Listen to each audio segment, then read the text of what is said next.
आज आहे 15/3/2024ची मुरली. महावाक्य आहे, गोड मुलांनो, ज्ञानसागर बाबा तुम्हाला रत्नांच्या थाळ्या भरभरून देत आहेत. जितकी पाहिजे तेवढी आपली झोळी भरा. सर्व चिंतांपासून मुक्त व्हा. प्रश्न आहे, ज्ञान मार्गातील कोणती गोष्ट भक्ती मार्गामध्ये पसंत करतात? उत्तर आहे स्वच्छता. ज्ञान मार्गामध्ये तुम्ही मुले स्वच्छ बनता. बाबा तुमच्या मळलेल्या कपड्यांना स्वच्छ बनविण्यासाठी आले आहेत. आत्मा जेव्हा स्वच्छ अर्थात पावन बनते तेव्हा तिला घरी जाण्याचे, उडण्याचे पंख मिळतात. भक्तीमध्ये देखील स्वच्छतेला खूप पसंत करतात. स्वच्छ बनण्यासाठी गंगेमध्ये जाऊन स्नान करतात, परंतु पाण्याने आत्मा स्वच्छ बनू शकत नाही. ओम शांती. गोड गोड मुलांनो, तुम्ही आठवडीच्या यात्रेला विसरू नका. पहाटे जशी ही प्रॅक्टिस करता, यामध्ये वाणी चालत नाही, कारण ती आहे निर्वाण धाममध्ये जाण्याची युक्ती. तुम्ही मुले पावन बनल्याशिवाय जाऊ शकत नाही, उडू शकत नाही. हे देखील समजता. सतयुग जेव्हा येते तेव्हा किती खंडीभर आत्मे उडून जातात. आता तर किती करोडोंनी आत्मे आहेत. तिथे सतयुगामध्ये जाऊन काही लाखभरच राहतील, बाकी सर्वजण उडून जातात. जरूर कोणीतरी येऊन पंख देतात ना. या आठवडीच्या यात्रेनेच आत्मा पवित्र होते. याशिवाय पावन बनण्याचा दुसरा कोणताही उपाय नाही. पतित पावन देखील एका बाबांनाच म्हणतात.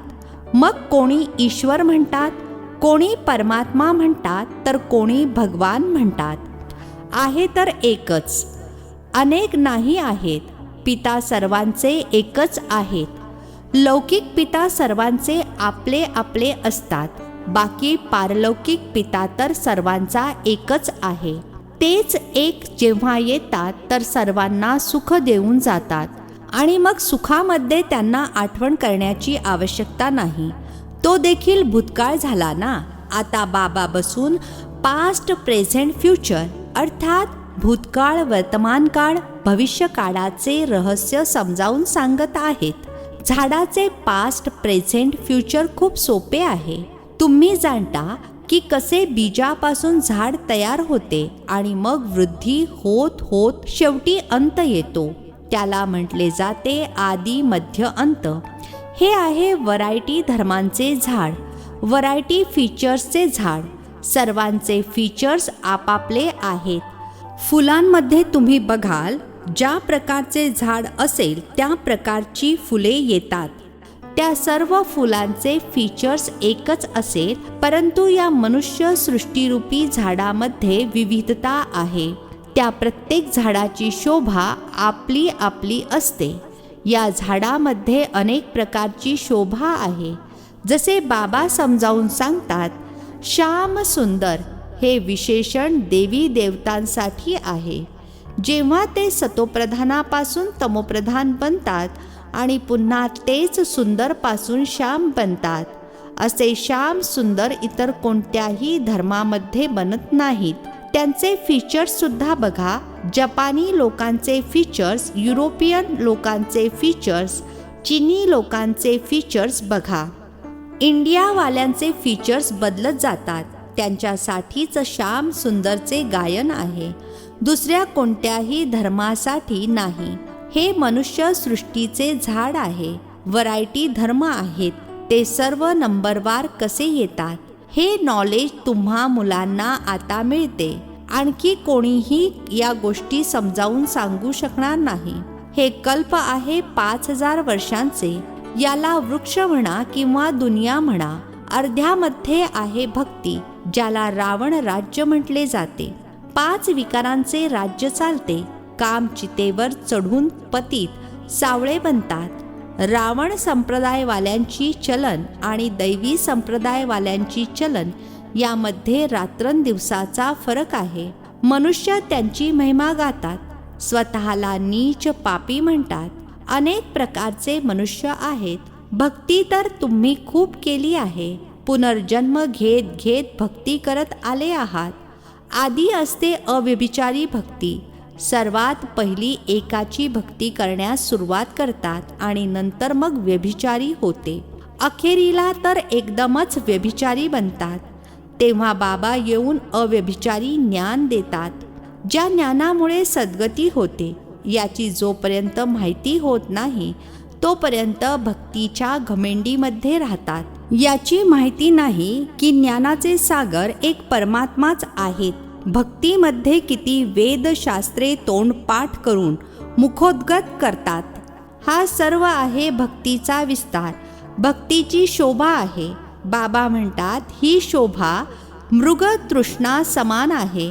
ती रेती दुरून पाण्यासारखी अशी चमकते जशी की चांदी. हरणाला तहान लागते तेव्हा ते त्या रेतीमध्ये धावत राहते आणि फसते. भक्ती देखील अशीच आहे. त्यामध्ये सर्वजण अडकून पडले आहेत. त्यामधून निघण्यासाठी मुलांना मेहनत करावी लागते. विघ्ने देखील यामध्ये पडतात, कारण बाबा पवित्र बनवतात.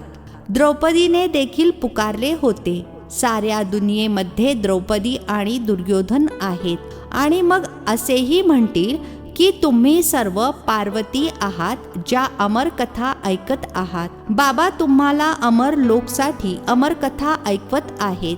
हे आहे मृत्यू लोक. इथे अकाली मृत्यू होतच राहतात. बसल्या बसल्या हार्ट फेल होतात. तुम्ही हॉस्पिटलमध्ये जाऊन समजावून सांगू शकता, इथे तुमचे आयुष्य किती कमी आहे. आजारी पडता, तिथे कोणताही आजार होणार नाही. भगवान वाच, स्वतःला आत्मा समजा, मज पित्याची आठवण करा, बाकी सर्वांमधून मोह काढून टाका, तेव्हा तुमची विकर्म विनाश होतील. मग कधीही आजारी पडणार नाही, काळ खाणार नाही, आयु देखील जास्त असेल. या देवतांची आयु मोठी असते ना, मग ते दीर्घायुषी गेले कुठे? पुनर्जन्म घेता घेता आयु कमी होते. हा सुख दुःखाचा खेळ आहे. याला कोणीही जाणत नाही. जत्रा, मेळावे इत्यादी किती असतात. कुंभमेळ्यामध्ये स्नान करण्यासाठी अनेक जण एकत्र जमतात, परंतु फायदा काहीच नाही. रोज तुम्ही स्नान करता. पाणी तर सर्व ठिकाणी सागरातूनच येते. सर्वात चांगले पाणी तर विहिरीचे असते. नद्यांमध्ये कचरा पडतच राहतो. विहिरीचे पाणी तर नॅचरल शुद्ध असते, तर त्याने स्नान करणे खूप चांगले असते. आधी हा रिवाज होता, आता नद्यांचा रिवाज पडला आहे. भक्ती मार्गामध्ये देखील स्वच्छतेला पसंत करतात. आता परमात्म्याला बोलावतात की येऊन आम्हाला स्वच्छ बनवा. गुरु नानकांनी परमात्म्याची महिमा गायली आहे की मूत पलिती कप्पड धोय. बाबा येऊन मूत पलिती कपड्यांना स्वच्छ करतात. इथे बाबा आत्म्याला स्वच्छ करतात. ते लोक आत्म्याला निर्लेप समजतात. बाबा म्हणतात, हे आहेच रावण राज्य. सृष्टीची उतरती कला आहे. गायन देखील आहे, चढती कला तेरे भाने सर्व का भला. सर्वांची सद्गती होते. अहो बाबा, तुमच्याद्वारे सर्वांचे भले होते. सतयुगामध्ये सर्वांचे भले होते. तिथे सर्वजण शांतीमध्ये असतात. एकच राज्य आहे. त्यावेळेस बाकी सर्वजण शांतीधाममध्ये असतात. आता हे लोक विश्वात शांती व्हावी म्हणून डोकेफोड करतात. त्यांना विचारा, यापूर्वी कधी विश्वामध्ये शांती होती का, जी आता पुन्हा मागत आहात? आणि मग ते म्हणतात, अजून कलियुगाची 40,000 वर्ष शिल्लक आहेत. मनुष्य घोर अंधारामध्ये आहेत. कुठे 5,000 वर्षांचे संपूर्ण कल्प आणि कुठे एका कलियुगाची 40,000 वर्ष आणखी शिल्लक आहेत असे म्हणणे. अनेक मते आहेत. बाबा येऊन सत्य सांगतात की जन्म देखील 84च आहेत. लाखो वर्ष असतील तर मनुष्य, जनावर वगैरे सुद्धा बनू शकतात, परंतु याने काहीच फायदा नाही. 84 जन्म मनुष्याचेच घेतात. त्याचा हिशोब देखील बाबा सांगतात. हे नॉलेज तुम्हा मुलांना धारण अर्थात आत्मसात करायचे आहे.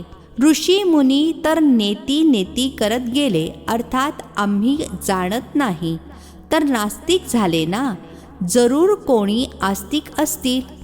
आस्तिक आहेत देवता, नास्तिक आहेत रावण राज्यामध्ये. ज्ञानाद्वारे तुम्ही आस्तिक बनता आणि मग 21 जन्मांसाठी वारसा मिळतो. मग ज्ञानाची आवश्यकता राहत नाही. आता पुरुषोत्तम संगमयुग आहे, जेव्हा की आपण उत्तम ते उत्तम पुरुष स्वर्गाचे मालक बनत आहोत. यामध्ये जे जितके शिकतील तितके उच्च पद प्राप्त करतील. शिकाल सवराल तर विश्वाचे मालक बनाल, नाही तर मग कमी पद मिळेल. परंतु ती राजाई आहे सुखाची, इथे आहे दुःखाची. आस्तिक बनले आहेत तर सुखाची राजाई करतात आणि मग रावण आल्यावर नास्तिक बनतात तर दुःख होते.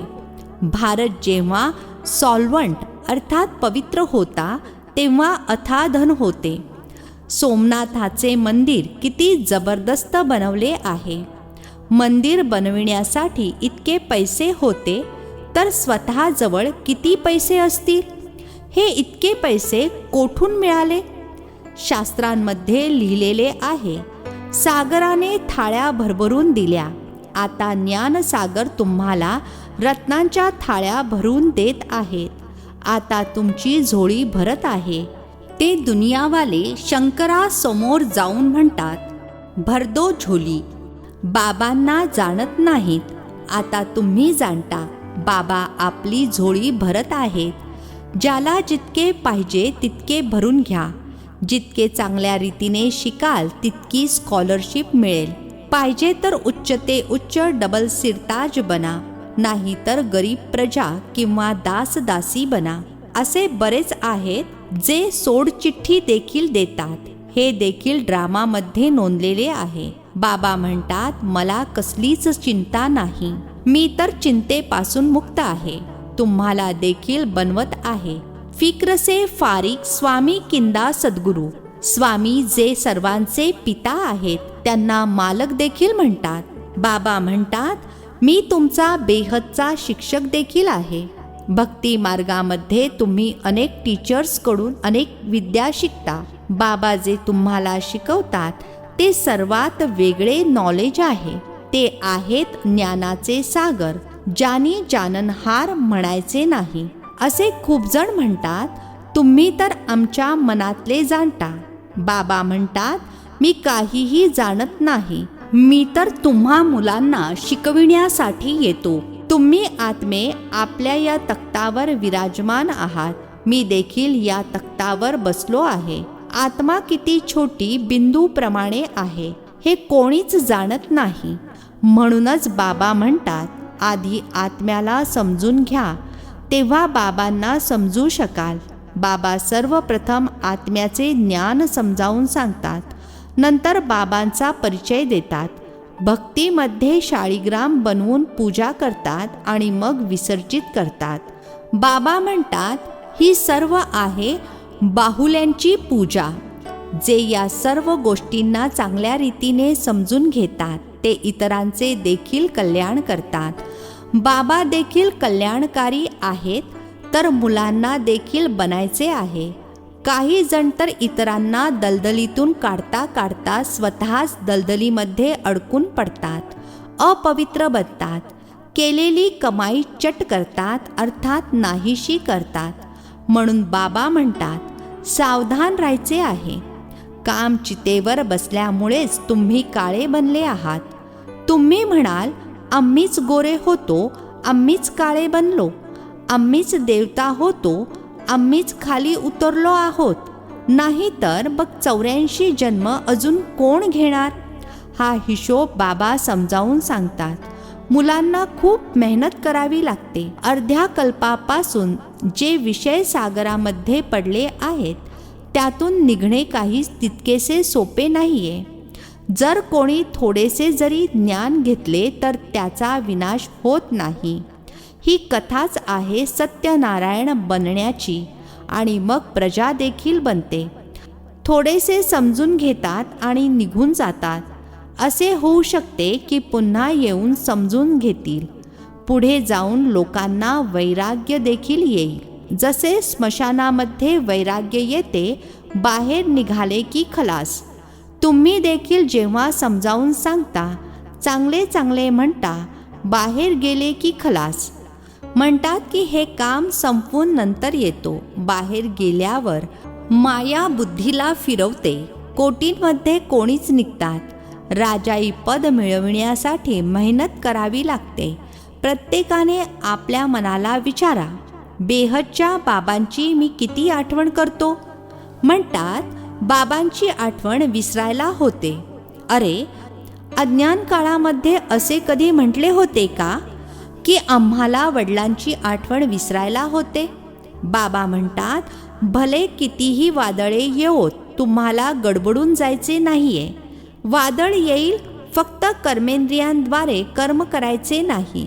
असे म्हणतात, बाबा मायेने जादू केली आहे. बाबा म्हणतात, गोड गोड मुलांनो, आठवण कराल तर कट अर्थात गंज निघून जाईल. आत्म्यावर गंज चढतो, तो निघेल आठवणीने.